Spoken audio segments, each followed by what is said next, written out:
안녕하세요. 이인복의 IT 트렌드를 읽다. 일상 IT를 읽어드리는 시간입니다. IT 큐레이션이라고 이름을 붙이면서 계속해서 어제부터 온라인 유튜브 쪽하고 그리고 지금 오디오 클립 양쪽에 송출을 하고 있습니다. 의견 양쪽에서 많이 주셔갖고 제가 좀 계속 보고 있고요. 계속 반영을 좀 하려고 합니다. 어제 같은 경우에는 좀 쉽게 그리고 유튜브 스타일에 좀 맞게 배경음악을 계속 넣었더니만 제가 뉴스를 전할 때에는 불편하시다는 분이 계셨고 제가 다시 들어봐도 그렇더라고요. 그래서 오늘 들으시는 것부터는 그쪽은 좀 뺐습니다. 자, 바로 이야기 시작하도록 할게요. 오늘 첫 번째 이야기, 당근마켓 얘기입니다. 모두가 당근을 하는 시대가 됐죠. 집에 있는 시간이 길어지고 정리하고 싶으신 것들이 늘어나다 보니까 당근마켓을 이용하는 비율이 늘어날 수밖에 없습니다. 저 같은 경우에도 집에 있을 때 주위를 돌아보게 되면은 저거는 버리기는 좀 아깝고 팔면 괜찮겠다 라는 것들을 발견할 때가 있어요. 이런 것들 때문에 직거래가 이루어지는데 누군가랑 거래할 때 생각해 보시게 되면은 거래처까지 가서 장소까지 가서 약간 눈치를 보게 돼요. 저 사람일까? 아닐까? 긴가민가 해서 쭈삣쭈삣 보다 보면은 서로 맞는 경우가 있죠? 가까이 가서 혹시 당근? 하면서 이야기하는 경우가 있는데 여기 착안했던 것 같습니다. 당근존을 만들었어요. 오프라인 만남을 위한 당근존을 시범 운영하는데 첫 번째로 만든 건 아닙니다. 이미 강서 힐스테이스트에서 한번 만들었었고 6일까지는 서울 서대문구에 있는 DMC 센트럴 아이파크에서 그리고 7일부터는 마포자이 3차 아파트에 생긴다고 합니다. 여기를 이용하시게 되면요 당근마켓 장바구니를 선착순으로 받을 수 있다라 그래요. 요건 조금 받고 싶어요. 그 제가 확인을 해보니까 이쪽 부분에 당근존에 가면은 받을 수 있다라는 마켓 장바구니가 있는데 그냥 장바구니가 아니라 우리 요즘 마트 갈 때 받을 수 있는 것도 있죠. 재활용 가능한 거. 이거를 얘기하는 것 같네요. 근데 좀 이상하지 않으세요? 이런 공간 같은 경우에 당근존 이렇게 되면은 뭔가 팝업 스토어 같습니다.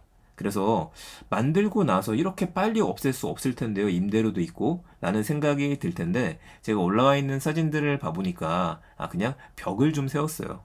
가벽을 하나 세우고 난 다음에 여기 당근 마크라든지 아니면 당근 캐릭터가 있기 때문에 주황색으로 되어져 있고요. 이 근처에서 쓱 만나면 된다. 이렇게 얘기를 하는 것 같습니다.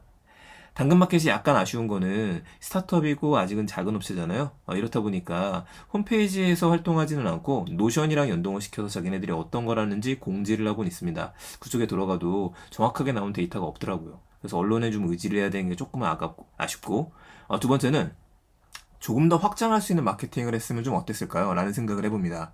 얼마 시작되지 않은 서비스라서 그렇겠지만은 인스타그램에서 제가 해시태그로 당근존을 검색을 해보니까 별로 나오는 내용들이 없습니다. 이 부분이 조금 더 보완이 되었으면 좋겠는데 라는 아쉬움이 있어서 이야기 드립니다. 그래도 근처에 계시는 분이면은요 당근존 꼭 한번 가보시고 이렇게 새로운 생각으로 만날 수도 있겠구나 라는 생각 해봅니다. 두 번째입니다. 자고 일어나면은 계속 새로운 이야기가 NFT하고 메타버스 분야에서 쏟아지고 있어요. 이번에 전해드리는 소식도 클레이튼입니다. 클레이튼은 아시는 것처럼 카카오 계열사에서 만든 거죠. 이 클레이튼에서 얼마 전에는 크래프터 스페이스를 통해서 누구나 쉽게 NFT를 만들어서 만들기만 하는 게 아니라 오픈시라는 최대 거래 플랫폼에 올려서 판매까지 쉽게 할 수 있는 연결점을 만들었었습니다. 그래서 저도 한번 올렸었고 관련된 내용을 정리해 놓기도 했었어요. 근데 이번에 공개된 거는 NFT SNS라는 걸 출시했다 그래서 베타 버전입니다. 이게 뭐지 하고 조금 더 들여다봤는데 어플리케이션이 별도로 있지는 않고 모바일 웹이나 아니면 웹페이지에서 접속을 해서 사용을 하셔야 됩니다. 마이템즈라는 이름으로 되어져 있고 그 링크는 제가 남겨드릴게요. 나중에 정식 버전이 나오게 되면은 우리들이 보유하고 있는 NFT를 전시할 수 있는 공간, 갤러리, 혹은 다른 사람들하고 메시지를 주고받을 수 있는 DM 기능을 활성화시키겠다라고 이야기를 했습니다. 그런데 제가 궁금해서 일단 사용을 한번 해봤거든요. 사용을 한 사이트를 좀 보여드리게 되면은 이 사이트입니다. 이 사이트가 있는데 이 사이트를 봐보면은 처음에 로그인을 하실 때 여러분들이 그냥 하실 수 있는 게 아니라 스마트폰에 카카오톡 지갑, 그 중에서도 클립이라고 있습니다. 더보기 메뉴에. 이거를 활성화시켜서 인증을 하셔야 돼요. 그래야지만 여기에 로그인 됩니다. 로그인이 되게 되면 제가 예전에 누구나 가입하면 주는 웰컴 카드가 있습니다. 웰컴 쿠폰을 받은 게 있어서 요걸 했고 한번 만들어 봐라 라고 이야기를 해서 여기 밑에 있는 더하기 버튼을 누르게 되니까 어떤 토큰이든지 저희가 발행할 수 있도록 돼 있어요. 그래서 제 사진이 들어가 있는 걸로 한번 발행을 해봤습니다. 그리고 나서 판매하기 버튼이 있길래 판매도 한번 해봤어요. 판매는 금액이 정해져 있습니다. 1클레이로 정해져 있어요.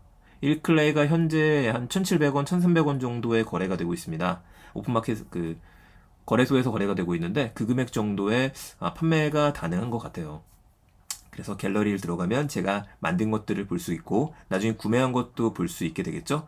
궁금해서 장토로 한번 가보니까 나만의 첫 카드 제작 이벤트라고 하면서 저뿐만이 아니라 굉장히 많은 분들이 자기가 만든 클레이를 올려놓고 나서 재있네요.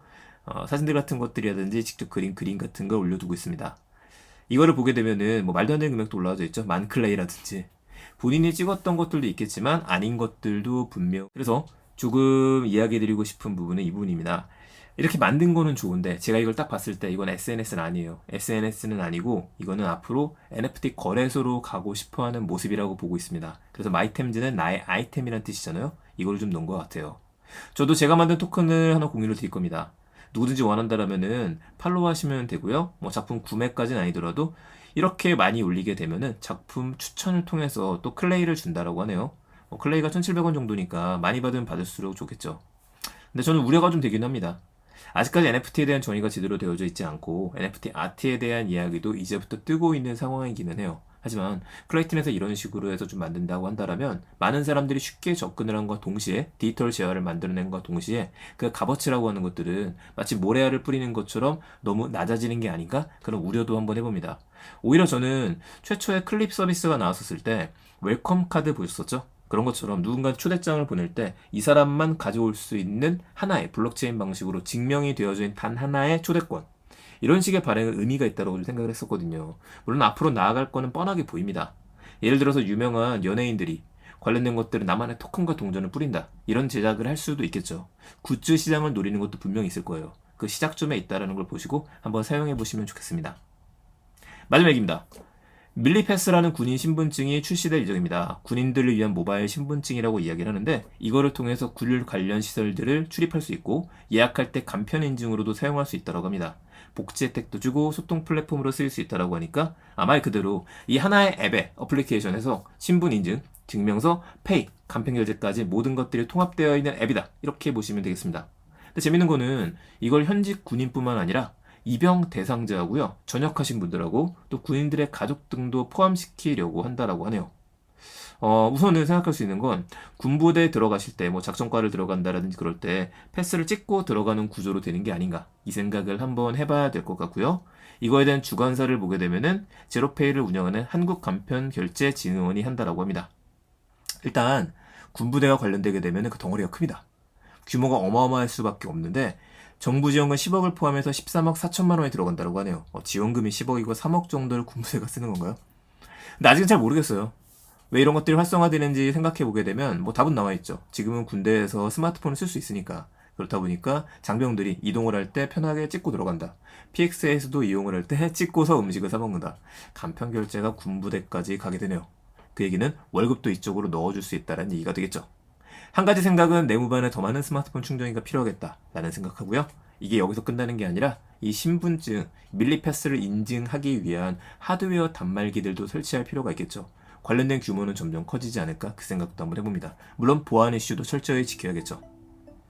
네, IT에 대한 이야기들 3가지 소식이었습니다. 밀리패스 이야기 드렸고요. 클레이튼 마이템즈 베타 버전을 출시했다는 이야기 드렸고, 당근 존 시범 운영에 대한 이야기 드렸습니다. 3가지 소식 기억해 주시고요. 저는 내일 또 더 재밌는 이야기들 가지고 찾아뵙겠습니다. 들어서 감사합니다. 이인복의 IT 트렌드를 읽다였습니다.